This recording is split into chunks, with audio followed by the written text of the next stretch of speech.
Hello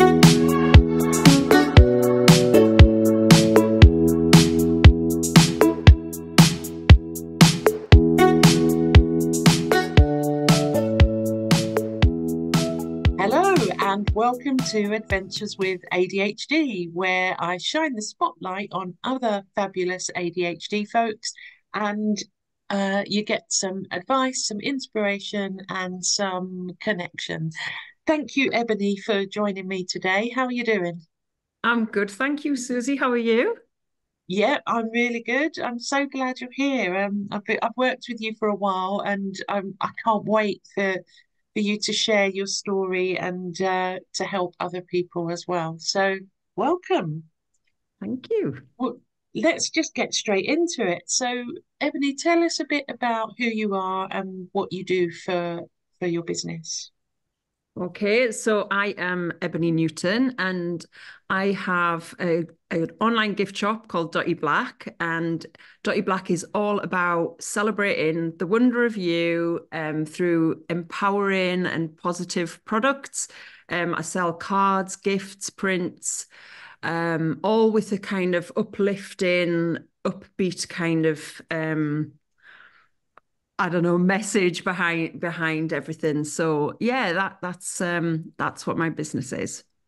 Yeah, and it's lovely stuff. I've got your calendar on my kitchen wall, and so positive. And I love the fact that there's room in there to write down like your word of the year or what you love about yourself. It's lovely. So yeah, thank you. And Oh. where are you based, Ebony? Yeah, so I'm based up in Northumberland, so I'm kind of a stone throw from Hadrian's Wall, which Wow. we get tourists all over the world coming to Hadrian's Wall, and it's just up the road. And sometimes you can take it for granted a little bit, but I do feel very lucky where we live. There's just lots of greenery around and lots of nature, which is what I love the most. So yeah, Yeah, beautiful. Okay, and your business is online, isn't it? So anyone from anywhere can check yeah, that out. yeah. Yeah. Great. So, tell us how did you find out you were ADHD? Tell us about your story, your journey. Okay, so it kind of all stemmed from my firstborn son. He was he was sort of presenting um different kind of behaviors to other children his age in sort of nursery and instead of sort of playing with toys in the way that you'd expect him to, he was using them in different ways and all this kind of thing. And he was sort of presenting other delays as well. And it's amazing that they call them delays, but I mean, who creates the rules really? So Yeah, yeah. yeah. But actually as time went on, we started to sort of follow certain patterns and behaviors which led us to believe that he could possibly be autistic. And the nursery staff and everything, they sort of agreed with us, and we went down diagnosis route, and he was formally diagnosed when he was 4. And it was quite I didn't really know a lot about autism back then. Yeah. And literally the diagnosis wasn't very, I don't know, not very supportive in the way that I know now. I just feel as though, I was literally handed a leaflet and sent on my way, and it Wow. it sort of painted this impression that just wasn't what I know now. I just feel as though, yeah, I kind of went from feeling really worried and concerned about him to eventually finding a tribe of people that just I joined various support groups and things, and there was another mum at school that had an autistic son, and she was a lot further down the journey than I was, and she was just so much more. She just said it's a beautiful gift, it's this, it's that. And I think eventually I just started to absolutely see it that way as well, because I've got 2 sons, and I think just what my eldest son brings to my life, like he he'd notice the moon in the sky at 3 o'clock in the afternoon, and he'd be like, Mum, look at the moon, and just really kind of picking out on the small details in life that we could just easily bypass. Yeah. But I just feel as though as the time was going on, he was sort of presenting, he was having meltdowns and things like that, that I, and as a mother who couldn't understand the experience he was feeling, I really wanted to try and understand it as best I could, and so that I could support him in the best way. Yeah. So I decided to go on a course. It was an 8-week course with an autistic adult who, it was called The Inside of Autism. And it was to sort of really understand autism in its widest sort of sense. And I learned so much. It was like 8 weeks, 3 hours every week. It's very, very intense, but so interesting. And we got to like week 3, and he starts talking about he sort of said, you might be here to support a loved one, or, just to have a general understanding of it. And, autism might be in your family, but he said, you don't actually have to go too far within your family to identify other neurodivergent conditions. And he sort of talked about the umbrella of neurodiversity and, things like Tourette's, ADHD, bipolar, and all of these different conditions, as they say. But and he briefly touched upon inattentive ADHD, which I had never ever heard of. I just, in my head, I had the sort of stereotypical fidgety boy with bags of energy, like, and I feel terrible saying that, really, but it's just kind of what society kind of has as this image and this stereotype that's just, it's not true, really. It's partly true, but there's so much more to it. And when he started saying about kind of, some of the things like time blindness, and you can have a different circadian rhythm, and you can be kind of really excited about something that's got the dopamine, and then other tasks you find really difficult. And I was like, oh my goodness, he's just talking about me here. And I really struggled for a while, because I thought, no, it can't be possible. But I instantly thought about my sister and my dad in the same scenario. I was thinking of examples of them, and he's sort of saying they're more likely to be self-employed because, you kind of you end up weaving your way out of society a little bit because it's not geared up for your brain. And I thought, well, my dad's self-employed, my sister's self-employed, I'm self-employed. I kind of went on a bit of a journey then of like kind of researching it in the background, but I sat on it for months and months. I didn't tell anyone about it. Yeah. So that was, I think that would have been about 3.5 years ago now. So it's quite late for me. I was 38 at the time. And to have that kind of epiphany just seemed quite, it almost felt like, should I do something about this? I've got to this point in my life. Do I really need to kind of to delve into it more? But just the more I went into it, the more I just really longed to know my true self. And I was just so pleased that I actually decided to go ahead and kind of seek a formal diagnosis. So I got the ball rolling in 2021, and I was formally diagnosed in May 2022. So, and how do you feel now? Because as you said, at first when you first realized you didn't tell anyone, and then you longed to know your true self, and now here you are, a few years down the line. So how do you feel now? Oh, I feel absolutely amazing. I feel as though it has just made so much sense about so many elements of my life.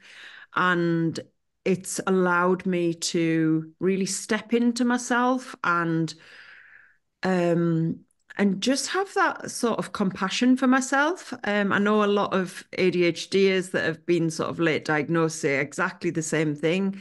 It's kind of this, you've tried to be this person for so long and you've been masking your way through life.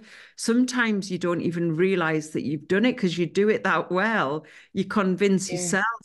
And it was sort of time to drop the mask. And I just I just feel as though my life has kind of gone into this like almost like high definition ever since, because Wow. I'm no longer trying to fit into a box that I was never supposed to fit into. And I've managed to kind of create a lifestyle that really flows with who I am as a person, as opposed to working against it all the time.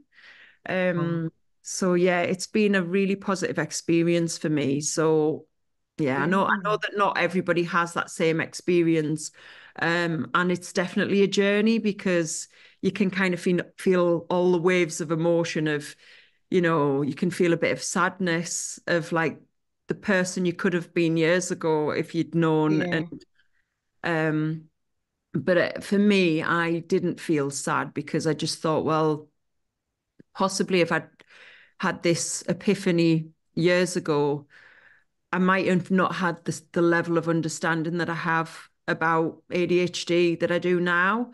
And I might have Yeah. actually, because of society, I might have deemed it as a negative thing. And Yeah. I absolutely don't see it like that. I take the sort of superpower elements of it and I really celebrate those. So yeah. Yeah. Yeah. Thank you. Thanks for sharing that. So, what helps you with well, just in general, as an ADHD person, what helps you with your health and well-being and stuff? So this was just sort of a coincidence, but um I got COVID at the end of 2020 and I then had a very slow recovery. It went on for 15 months and it's what the doctors sort of Oh, describe as long COVID. But I know long COVID was very different for a lot of people. But for me, it was severe brain fog, it was severe fatigue. I was very, very unwell and I just found I find life challenging in itself with two little boys, and my husband works away, so it's always chaotic and busy. But all of a sudden, I felt like I was chronically broken, and I was just exhausted all the time, was very confused, and this just mm, went on too long. And then I was very fortunate to get the opportunity to work with a health practitioner who really evaluated like the nutrition and the food that I was putting in my body. And you know i'm quite a I'm quite a one for just like grabbing anything that I could get. I was a very busy mum yeah, at the time, or mam as I like to say. um and she kind of, she made me really look at it, and she sort of said, your body needs to heal, so I want to put you on a whole food diet. um and well, she called it a nutrition plan, and she's, increasing fiber, increasing protein, and like pretty much cutting out any like refined sugars and any mm, sort of carbohydrates and dairy. And I literally just thought, oh my God, I can't do this at all. But I was so unwell, I was willing to try anything. yeah, And so I dedicated 6 months of time to being really strict with it. And I was feeling so much better. The fatigue just vanished. The brain fog got better. I was eating things like, I'd have like eggs for breakfast with broccoli and mushrooms. And, mm, broccoli for breakfast, like how bizarre. But it became so habitual that it just became easy to do. And I was feeling so yeah, good from it that, um, and actually, when I went for my diagnosis, and I personally chose to go down more of a strategy route with how to manage my ADHD brain rather than a medicated route. And the the psychologist sort of said, it's absolutely excellent that you're on this whole food journey, because that in itself will have such a profound impact on your brain. And Yeah. it's when he said the words, I sort of said, well, actually, I fully agree with what you're saying, because I have gone from being a person who I used to work till about 2 o'clock in the morning because I don't know when to stop unless there's Mm. another adult saying it's bedtime. I would just work into the night. I'd see no problem with that. But I was drinking like cups of tea with sweetener in. I was like having a bowl of cereal at 10 o'clock at night to sort of keep us going. And that kind of food gives you like a big sugar rush, like a big spike, and then a slump. And so what it was doing to my brain that's already very active was just Mm. going, making it go ping, ping, ping, ping. Yeah. Whereas the food I eat now, that it's more like a slow release of energy. So you're sort of fuller for longer, so it stops you from snacking in between meal times. Um, and in turn, it has just really balanced me out. I get more signals telling me it's bedtime at a reasonable time now. Yeah. Um, and I generally just don't feel as up and down like I did. So that is one thing that I do, which has just been incredible. Um, Another thing that I do is in the week, in the sort of working week, I exercise first thing in the morning, because the person that I have always been has been sat at my desk at 9 o'clock after all the chaos, all the overwhelm Mm. of getting the kids ready for school and getting them out the door. I'll get to my desk and I'm like, right, I've got to work now. And I would say that I'm as much use as a chocolate fire guard until about midday, because my brain is just, the circadian rhythm is off. So I think my day really doesn't get started till about 1 in the afternoon. And I Yeah. could then sit and work from 1 in the afternoon till 11 o'clock at night, no problem at all. If I didn't have children to see to and tea to make and kids to put to bed. Yeah. So by exercising first thing in the morning, it does something to my brain where I have that time to go from the chaos and the overwhelm of school run to then have 45 minutes of dedicated exercise. I'm not thinking about being a designer. I'm not thinking about being a mother or, a wife or anything. I'm just focused and I'm just in the moment, and it Yeah. really calms my brain down, and it I don't know, obviously it releases endorphins and all that, you get a dopamine reward. And so by the time I get home and have a nutritious breakfast, I'm a lot more focused earlier, and I can Mm. get to my desk and I can be working by 10:30, 11 o'clock, and I'm so much more focused. And Wow. yeah, so it's quite an addiction now. I do it daily pretty much. Brilliant. And then I let myself off on a weekend because weekends are just a little bit different anyway. Yeah. Mm. So they've been two of the things. And then the third thing that I do is I've found a love for sea dipping and Wow. cold water therapy. Um, and that's more of a fun thing, I think. It's just, I mean, again, it's all about getting present in the moment. But I think more than anything, it's the dopamine rush. It's just very exhilarating. And I guess this is, again, me stepping into who I really am. I think before I might have been worried about what other people would think of me jumping in the North Sea when it's, in winter time. But when you go there, I go with a group of other people like me who love to get in the sea.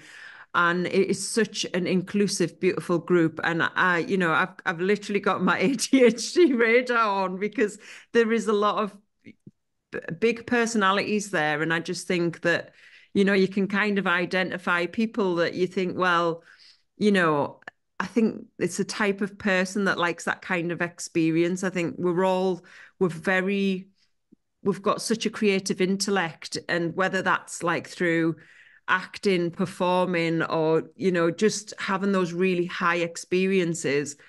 So yeah, I've met a bit of a tribe there as well, definitely. So yeah. Yeah. Amazing. Thank you so much. I mean, gosh, yeah, you're right. I've been on a similar journey with the food, Hmm. cutting out the refined sugars, the carbs, the caffeine, and oh my gosh, the difference in my brain function was it was very quick. Hmm. And it's yeah, I'm very reluctant to go back to eating how I used to because I just feel so much better. So I think diet is such a huge thing for ADHDers, and if you can crack it, and Hmm. it doesn't happen overnight, does it? You get support, um, you you slip up a bit, but oh my gosh, the difference and your morning exercise routine, again, the ADHD brain needs that. You know, all brains need it, don't they? Yeah. Um, but how it sets you up for the day and the sea dipping, you've made me want to go out and sea dip. Um, but yeah, lovely, really great stuff.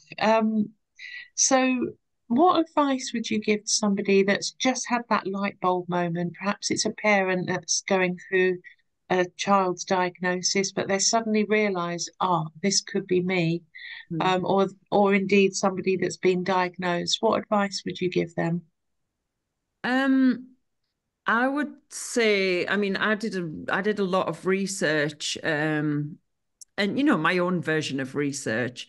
But I just think that it, you can convince yourself that it's not, you know, I convinced myself for a long time it can't be, because, you know, my son's needs are so much more severe than, you know, like I can look at him and think, because he's got learning difficulties as well. And, you know, to me, it was very, very obvious with him, like from a very early age. Mm. He was stimming like from the age of like, well, he was stimming like right from the beginning, but when he started to move around, he would when even before he could stand, he was like sitting on his bum but spinning around on the floor. You know, Wow. and so whereas with me, I've just felt like, oh no, like you know, I don't do certain things that is typically ADHD, but it's when you start to sort of realize that the picture that society has painted of these conditions, um, it's just they're so stereotypical, and one size doesn't fit all. Like, you know, like me and my sister has also been diagnosed ADHD, but we are so different. We were brought up in the same house. Yeah. We it manifests so differently for us. So I think that if you almost think, oh God, it can't be me because, you know, and you sort of doubt yourself, you know, just think, well, a lot of the things and a lot of the traits and a lot of the ways that you are, you've maybe masked those from the entire world. So if you try and talk to someone, they'll be like, oh, you know, really? You know, because I mean, I would never admit to people that I was up working until 2 in the morning and then getting up Mm. 4 hours later with my children. I wouldn't have admitted that, or I wouldn't admit to people that I can't read books. You know, friends would buy me books as presents, and I wouldn't admit, oh, by the way, I'm never going to read that because I can't read books, because I'd be Mm. embarrassed. So I think Yeah. a lot of you know what's going on is internal, and only we really know. So Yeah. if you feel it in your gut and you really know that maybe you've not shown this behavior to somebody else, maybe there's deep shame that you're hiding, don't be scared to just go and, you know, go and speak to a doctor, you know, and just be honest and just, um, you know, I waited a long time before I plucked up the courage, because I just felt like the doctor was going to say I was stupid, and it wasn't like, you know, it was just probably because I'm a woman of a certain age that I'm heading Mm. towards, you know, whatever. But I just, yeah, I just thought, well, I know what I know and I feel it in my gut. And, especially if you've got a child that's presenting it, it's the genetics thing is something I didn't know anything about. And now that I do, I fully understand that I just think, yeah, just push past what anyone's opinions are, because Mm, I think that's really what stopped me for a long time. I just thought, I mean, even when I spoke to friends about it, they were a bit like, oh, well, if I thought anyone would be ADHD, it would be so and so, and kind of dismissing it because they've got a mm, stereotype in the head of what it is. So they yeah, look at me and they're like, oh, it can't be. So, you mm, know, if you really feel it, don't be scared, because yeah, you're never going to know otherwise. And I think it's such a, it can be such an epiphany and it can just change everything for you. In my personal yeah, experience, it really does. So, yeah. Brilliant. Great advice. Thank you so much. Um, Ebony, how do people find out about your lovely Dotty Black stuff? Where can they find you? so I tend to hang out on Instagram a lot. So I am Dotty Black Gifts on Instagram. And then I sort of share a little bit more about my nutrition and my sea dip and everything on um, Instagram, and this is chapter 40. So because I set it going when I turned 40, and I thought, it kind of coincides with my diagnosis and everything. Yeah, So brilliant. yeah. Brilliant. Thank you. We'll put those in the notes as well so people can follow you and be inspired. I'm gonna follow your this is chapter 40. I haven't seen that one. And perhaps I'll go sea dipping very soon. Yeah, Um you should, thank Susie. I will. I do live near the beach, so I haven't really got an excuse. Thank you so much for coming along and sharing. It's been great chatting to you. Okay, thank you so much for having us, Susie.